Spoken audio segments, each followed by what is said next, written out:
Okay, hello everyone. In this video, we're going to discuss hydration of alkynes. Okay, we're going to discuss hydration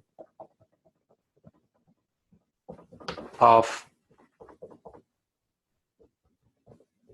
alkynes, and we're going to do this under acidic conditions. Okay, similar to the hydration of alkenes, and this is section 9.7 in the textbook. So section 9.7 is what we're discussing, and I'm going to do it slightly differently from what's in the textbook in terms of the mechanism. Okay, but before we go there, what this reaction does is it converts an alkyne into a ketone. Okay, this converts alkynes into ketones. Okay, so that's a functional group that we've seen in chapter 2, but we haven't seen. Do we be using it a lot in 3150 ketones? So in some sense, this reaction could be your bridge between, or is a bridge between the material that you're learning in 3140 in terms of reactions, okay, to convert everything in 3140 to something that's like something that you would see in 3150 later, okay? So it converts an alkyne into a ketone. As you would see it in the textbook, so this reaction, okay, I'm just going to use a generalized alkene here. So what you would see in the textbook is you have an alkyne and you react it with mercuric acetate. I think some textbooks also use mercuric sulfate. Okay, looks like our textbook doesn't really, okay, mercuric sulfate. Okay, so there is mercuric sulfate actually. So mercuric sulfate is probably a better reagent. Mercuric sulfate and with water. Okay, and there is sulfuric acid. So there is some acid around here. Okay, what we are going to do is we're going to skip this mercury part here, because to do this mechanism, that mercury is really not that important. Okay, so we can do it without the mercury part of it. But what you're going to see in the textbook is alkyne, mercuric sulfate, water, sulfuric acid. This would give you a ketone product. So we start with an alkyne and we get a ketone as our final product.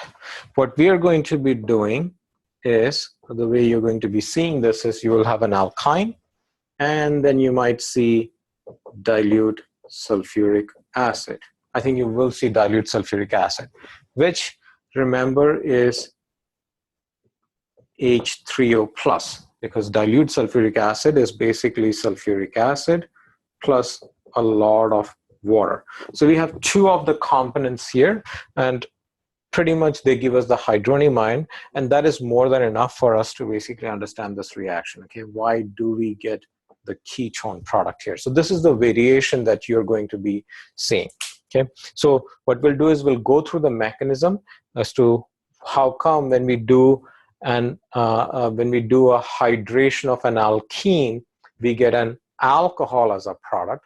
We get the more substituted alcohol as a product, but when we do it on an alkyne, we actually get a ketone as a product. Okay, so let's look at a mechanism for this reaction, and then we'll look at a few examples. Okay, so we're going to use this general scheme: alkyne in presence of dilute sulfuric acid, which is basically hydronium ions, gives you, now any acid for that matter can be represented as a hydronium ion, because that's going to give you H, as long as it's aqueous acid. Okay, let me be very specific, because I don't want you to think that, you know, but when we say dilute acid, it is diluted with water usually, so that would mean there are hydronium ions in solution. So let's look at the mechanism of this reaction. why do we get the ketone? How do we get the ketone? Okay, that is what we're trying to see here. So we have the alkyne, and as you can imagine, an alkyne is going to behave like a nucleophile, very much like an alkene. In fact, it should be a better nucleophile to some extent because it has more pi electron density. Okay, so we have the alkyne, and then we have hydronium ions. Okay, we have acid. We have acid here. So the pi bond goes and attacks the acid, gets protonated, the alkyne gets protonated, electrons get moved to that oxygen. Again, this should be a reversible reaction. And this is going to give us an alkene now, and between the two carbons of the alkyne, okay, more substituted carbon, less substituted carbon, okay, and also I want you to remember that this carbon here is a hydrogen because it has only 3 bonds, so there's another hydrogen over there. Okay, those are things that are implied in the bond line structure.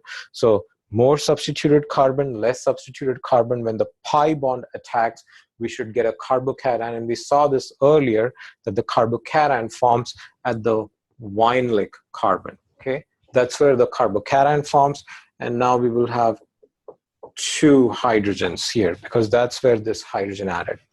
And plus, along with this, you're going to get water. Okay, now you have a carbocation, so the water molecule is going to go and attack the carbocation. It gives you another reversible step here.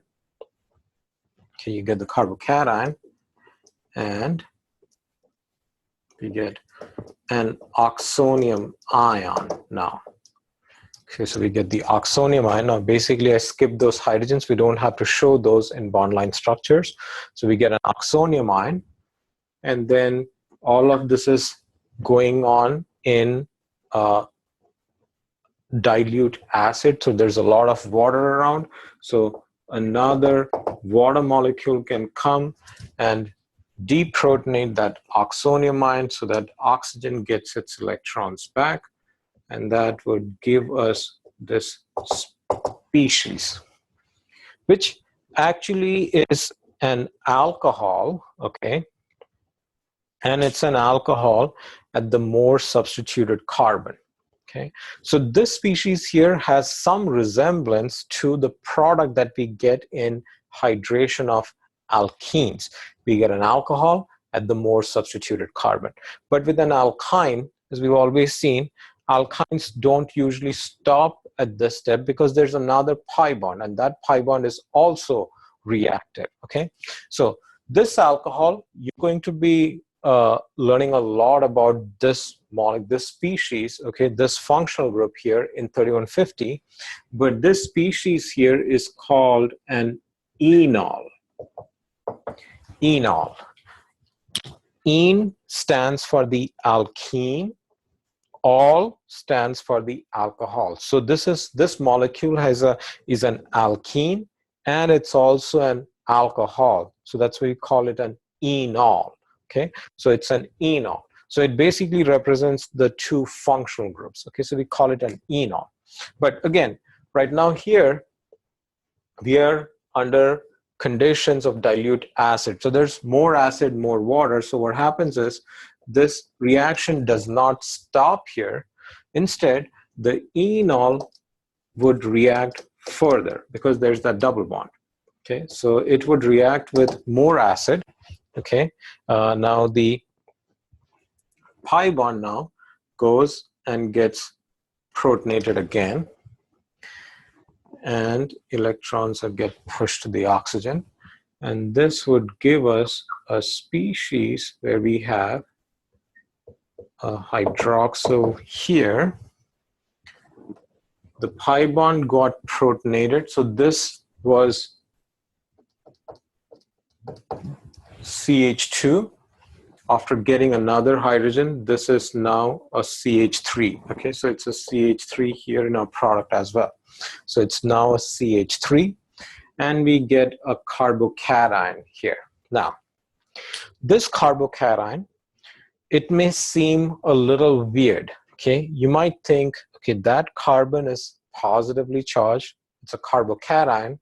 How come it formed next to an oxygen? Because the oxygen is an electronegative element. It is going to pull away electron density. Okay, so that should make this carbocation unstable. Okay, but and that is true. Okay, that's true to some extent, but the oxygen also makes this carbocation stable. It can make this species stabilized thanks to resonance. Okay, because the oxygen has a lone pair, it can basically push that lone pair down, and we'll get an intermediate where we have the methyl group here, we have oxygen, we have hydrogen, one lone pair with a positive charge. Okay, so we get this resonance, and so that stabilizes this carbocation, this resonance that takes place.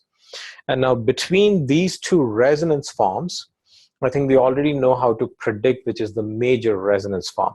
This resonance form is the major resonance form. That means this carbocation is going to exist mostly like this, because every species has a complete octet here.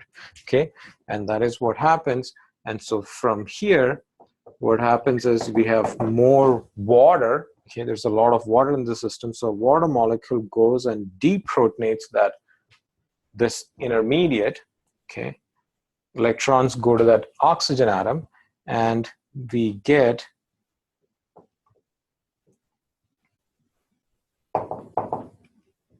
CH3 plus a hydronium ion. So you notice how we got a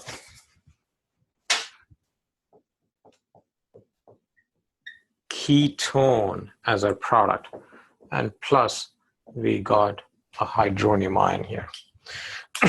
So this basically shows us why our alkyne, when it undergoes hydration, it becomes a ketone. We do not get a species where there are two hydroxyl groups connected to that carbon. Okay, it gives us a ketone. And also this is an acid catalyzed reaction, because we start with an acid, we end with an acid coming out. Okay, so the acid does not get used. It basically gets recycled, so it can go start this process again. So this whole process is just acid catalyzed. Now, just a word about this part of the mechanism here. This ketone intermediate here, okay, this is all called keto form. Okay, now keto is basically a general word that that is for carbonyl compounds. It could represent aldehydes or ketones, because it has this carbonyl group in it. Okay, the keto form. So it's not a ketone, it's just a keto form. Okay, so this part of the mechanism here, if you think about it, what happened in this second part, starting from the enol going to the ketone. Okay, and I want to draw these molecules again. Okay, so our enol,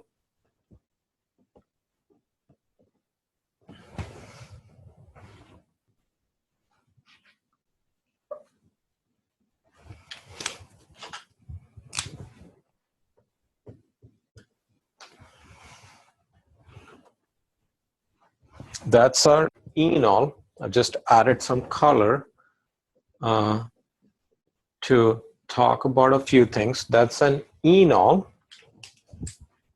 and our ketone, or the keto product that we've got. Okay, not the, it is a ketone, but the keto product that we've got,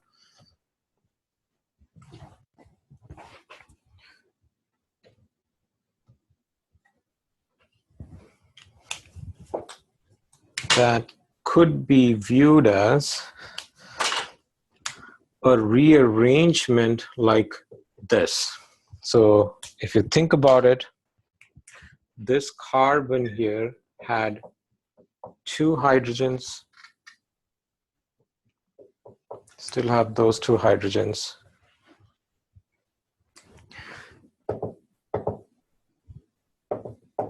Okay, so we see sort of a rearrangement where the pi bond between the carbon, between the two carbons here, becomes a pi bond between the carbon and the oxygen. So there's a double bond between carbon and oxygen now.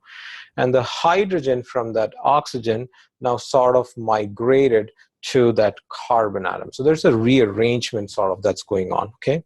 And this is called the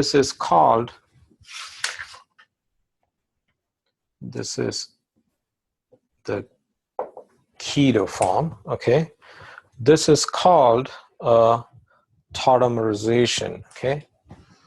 I don't know how to write, where to write, okay, but I'll probably have to erase some of this, okay, to make some room. Okay, so that second step, where basically the enol becomes the keto, this is called tautomerization. Okay, and this process is called a tautomerization when the enol becomes the keto form.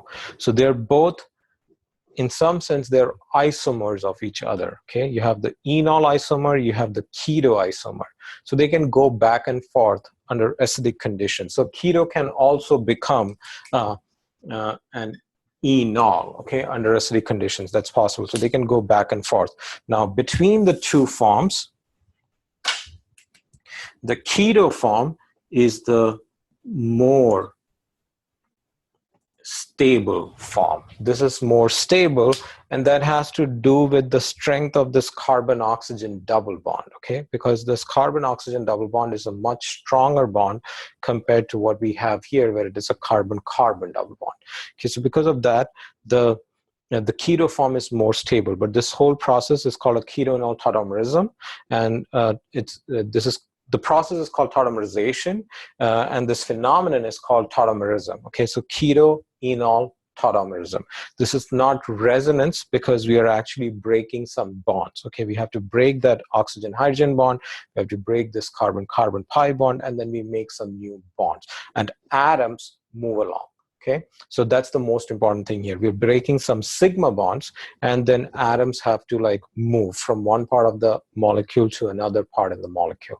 So this is not resonance because a hydrogen actually moves. So this is tautomerism. Okay, so that's the keto-enol tautomerism, the mechanism that we looked at, and it explains why our alkyne ends up as a ketone when you do a hydration.